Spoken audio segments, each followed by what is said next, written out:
en las otras ramas. Muy bien.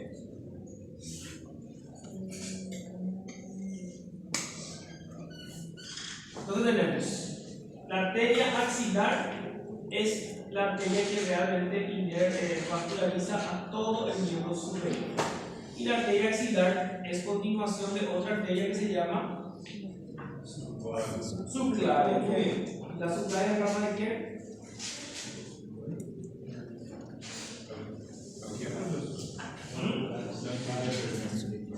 La subclavia es rama de qué? Muy bien, del arco aórtico.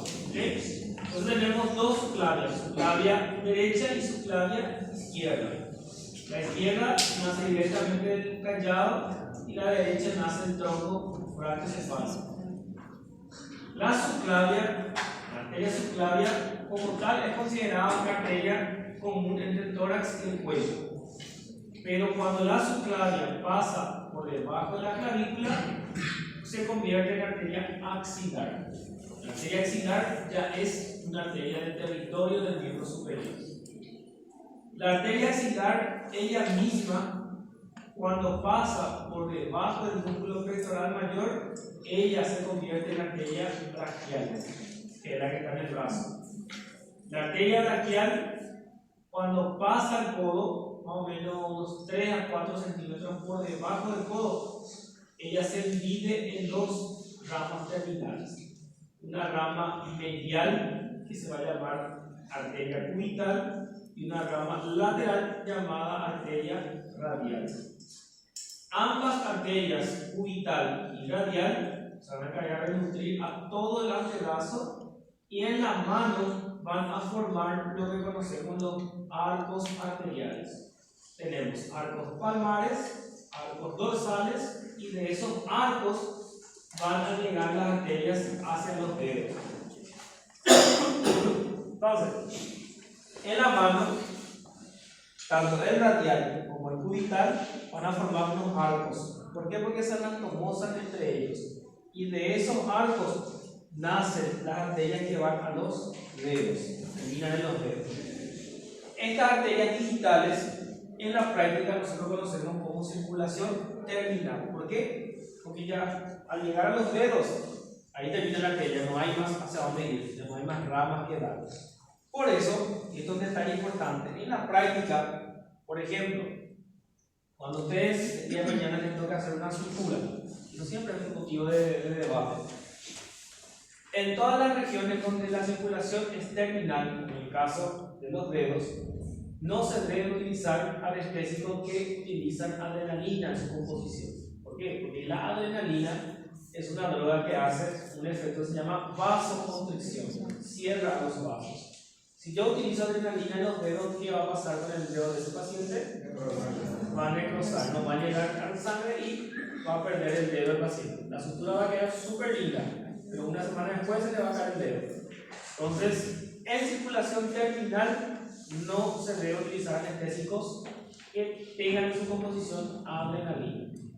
¿Dónde es circulación terminal? En todos los apéndices, ¿okay? Los dedos, las orejas, el hombre en el pene, la oreja, la nariz y eso prácticamente es una circulación terminal.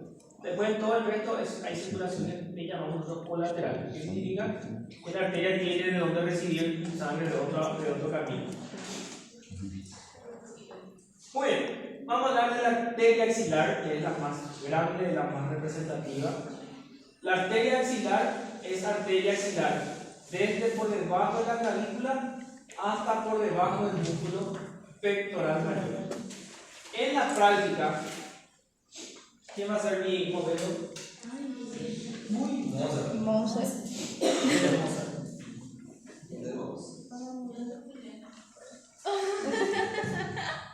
Necesito un modelo perfecto. No se peleen todos. Eso, Ven, cita la ropa. No el apellido, obviamente, no, pero díganme los profesores que les saquen la ropa. Muy bien, vamos a localizar topográficamente nuestras arterias. Porque anatomía no es solamente describir, la arteria axilar, no, tenemos que saber dónde están esas arterias. La arteria axilar nace aquí, por debajo de la clavícula. Entonces, la arteria subclavia, cuando pasa debajo de la clavícula, se convierte en axilar. Y es axilar más o menos a este nivel, donde está el músculo pectoral mayor. Entonces, este es el trayecto del axilar. Ok, este es el trayecto del axilar. Y la axilar está aquí, por dentro de la axila. O sea que la arteria axilar no es superficial, es profunda, está dentro del hueco axilar. Tiene un trayecto más o menos de 12 centímetros. Cuando alcanza el borde inferior del pectoral mayor, este es el pectoral mayor, y la base tipo sentir, este es el pectoral mayor. Cuando alcanza la arteria axilar, el pectoral mayor, ahí se convierte en braquial. Y recorre en la cara medial del brazo. Por eso, si yo quiero buscar la arteria braquial, voy a buscar aquí, medialmente, entre el bíceps y el cúbito braquial. Voy a buscar ahí está el pulso de la arteria braquial. La arteria braquial recorre toda la cara medial del brazo y en el surco bicipital, este surco, en el surco bicipital se hace anterior. Ahí la arteria braquial viene hacia adelante ahora. En la parte anterior, por debajo del codo, más o menos 3 a 4 centímetros, se dividen sus dos ramas terminales, arteria cubital y arteria radial. La arteria cubital corre entre el músculo flexor cubital y el extensor cubital, entre ambos músculos cubitales. La arteria cubital es difícil de palpar en la superficie, está profunda. Recorre todo el canal medial y cruza la mano por el canal del bullón que está aquí. Entonces es difícil buscar el pulso de la arteria cubital. ¿Por qué? Porque está cubierto por el músculo cubital. Y en la mano, cuando llega a la mano, se va a unir a la arteria radial que viene aquí lateralmente. Lateralmente, la arteria radial recorre lo que conocemos como canal del pulso, que está entre el músculo brachioradial y el flexor radial del cardio. Entonces la arteria radial sí es superficial. Ella sí le puedo palpar su pulso. ¿Por qué? Porque ella se hace más cercana a la piel. Llega, cruza esta región, ¿cómo se llama? Cruza la tabaquera anatómica y se hace profunda la arteria. Y en la palma de la mano, la arteria cubital le alcanza la radial y ahí van a formar los arcos arteriales. Y de esos arcos nacen las arterias para los dedos. ¿Quién vasculariza posterior? En el brazo del lado braquial hay una rama que se llama arteria braquial profunda. Esa va para la piel del brazo. Y en el antebrazo va a ser por la arteria cubital. Ya va a dar una arteria que se llama interósea. O sea que en la región posterior hay menos arterias que en la región anterior. Bueno, gracias.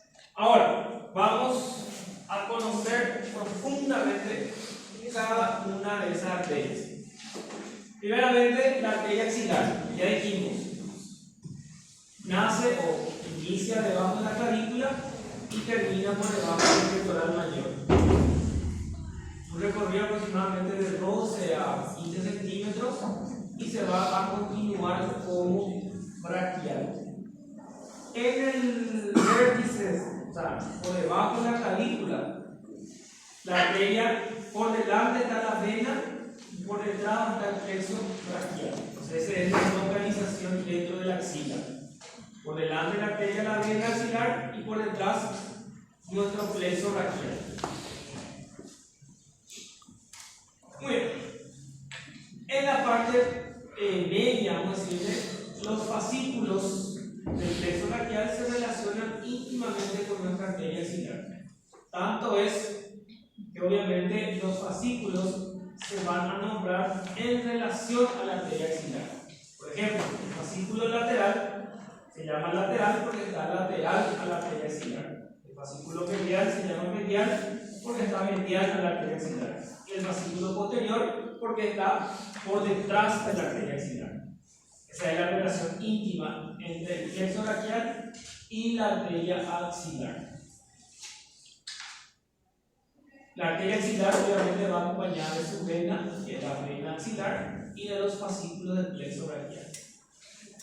Superficialmente, la arteria axilar se relaciona con este músculo, que se llama músculo pectoral menor. Es un músculo arteria axilar en tres porciones: suprapectoral, retropectoral e infrapectoral. Estos son divisiones topográficas de la arteria axilar. Ella es la misma, claramente, solamente que en relación al pectoral menor dividimos en tres porciones. En la porción suprapectoral, sería aquí por encima del pectoral menor, aquí tenemos el anso de los pectorales que abraza a la arteria axilar. Él abraza, cruza por delante de la arteria axilar. En relación a esta arteria que se llama arteria actóraco-acromial, que es una de las ramas colaterales de la arteria axilar. En la porción retropectoral, los fascículos del plexo braquial, ahí van a dar sus ramas terminales en relación a la arteria axilar. Músculo cutáneo, mediano, cubital, cutáneo antebraquial y atrás radial y axilar. Y en la porción infrapectoral, que ya va a estar por debajo del pectoral menor, nuestra arteria axilar hace relación directa con este músculo que se llama músculo coracoraquial, que es considerada satélite de nuestra arteria axilar. ¿Por qué es satélite? Porque está por encima de la arteria axilar. La arteria axilar es una arteria grande, una arteria bastante voluminosa. Muy bien. Cuando hablamos de arteria, y esto ya les va a servir para futuramente las otras arterias, todas las arterias se estudian de la misma manera. Toda arteria tiene que tener un origen y un fin. El origen normalmente es o es rama de otra arteria o es continuación de otra arteria. En el caso del axilar, su origen está aquí, por encima de la primera costilla y debajo de la clavícula, donde ella es continuación de esta arteria, que es la arteria subclavia. Entonces ahí está el origen de la arteria axilar. ¿Y dónde termina la arteria axilar?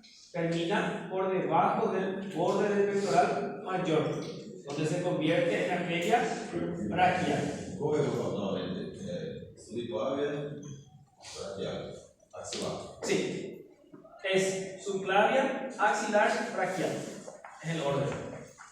La misma arteria va cambiando de nombre en relación a la localización en que se encuentra. Y todas las arterias tienen ramas colaterales.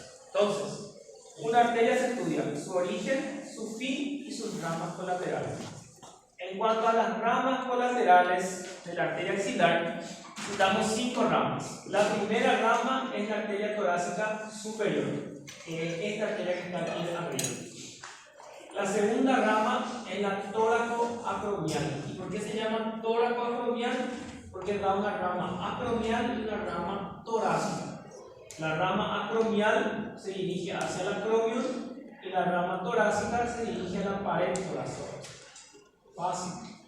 Y de la rama acromial también nace esta arteria que se llama arteria deltoidea, que corre por el surco deltopectoral. Luego tenemos la torácica lateral, que también es conocida como mamaria externa, que va principalmente de la glándula mamaria. Tenemos la arteria subescapular, que es la arteria más grande, la rama colateral más grande de la arteria axilar, es la arteria subescapular, de las más voluminosas. Y por último nacen las arterias circunflecas, circunfleca umeral anterior y circunfleca umeral posterior. ¿Y por qué se llama circunfleca? Porque dan la vuelta al cuello quirúrgico del pulmón, hacen la circunferencia. No. ¿Cómo? Cuando haga la circunferencia, anastomosa también. Exactamente, se anatomosan las dos circunflecas. Y ahora como era acompañar un nervio axilar. Exactamente, la circunfleja posterior es la que la acompaña al nervio axilar. Hay una mnemotecnia que yo soy sospechoso de hablar de eso, porque cuando yo estudiaba anatomía me era más difícil recordar las mnemotecnias que recordar las ramas.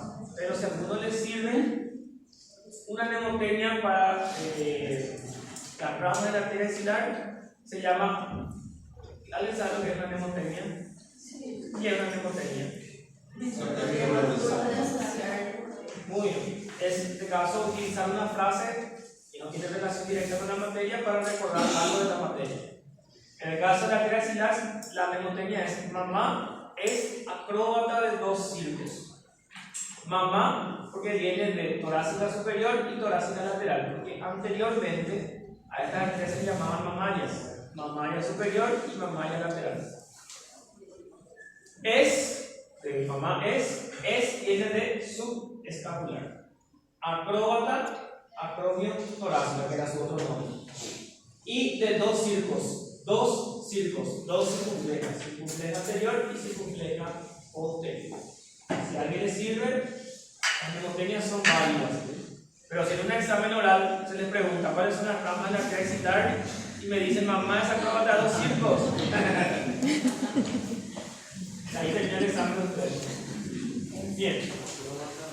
Yo tenía un profesor de histología que cuando vos repetías mal, te decía, golpeaba la mesa, te decía, siga participando. Eso significaba que aplazaba. Muy bien. Entonces aquí tenemos sus ramas: torácica superior, acromio torácica o toracoacromial, torácica lateral, la subescapular y las circunflejas, que van a bordear al cuello quirúrgico del húmero. En este caso, nuestra toracoacromial o acromio torácica, ella perfora a esta poneurosis que se llama fascia clavipectoral.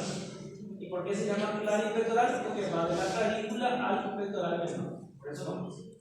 Perfora a la fascia clavipectoral y la arteria, la rama deltoidea, que es rama de la acromio torácica, ella cruza el surco deltopectoral junto con la vena cefálica de manera superficial. Y luego tiene su rama acromial, que va hacia el acromio, y la rama pectoral, que va a los músculos de la región lateral del tórax.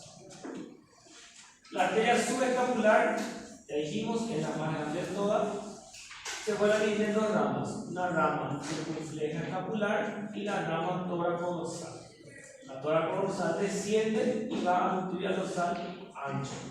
La circunfleja escapular, ¿por qué se llama circunfleja? Porque da la vuelta a la escápula, va hacia la parte posterior. ¿Para qué? Para nutrir a los músculos de la región posterior de la escápula: supraespinoso, infraespinoso y los redondos.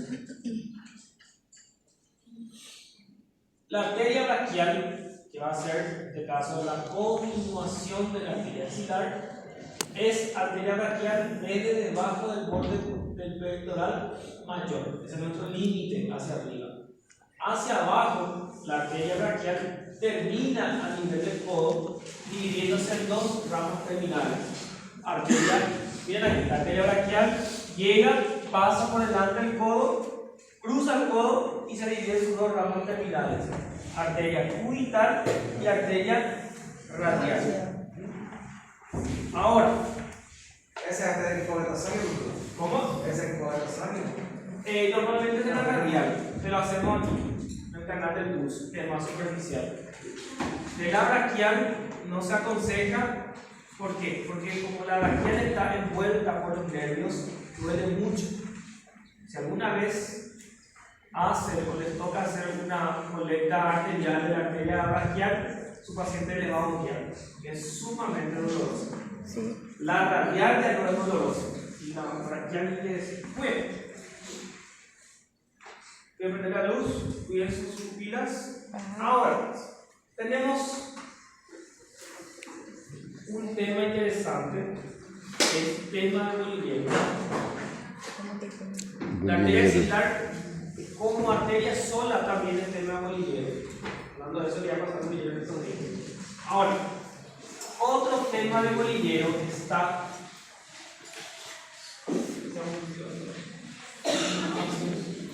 Otro tema que está en nuestro bolillero como tema independiente es lo que conocemos como círculo arterial del codo. Voy a mostrar qué es lo que ocurre.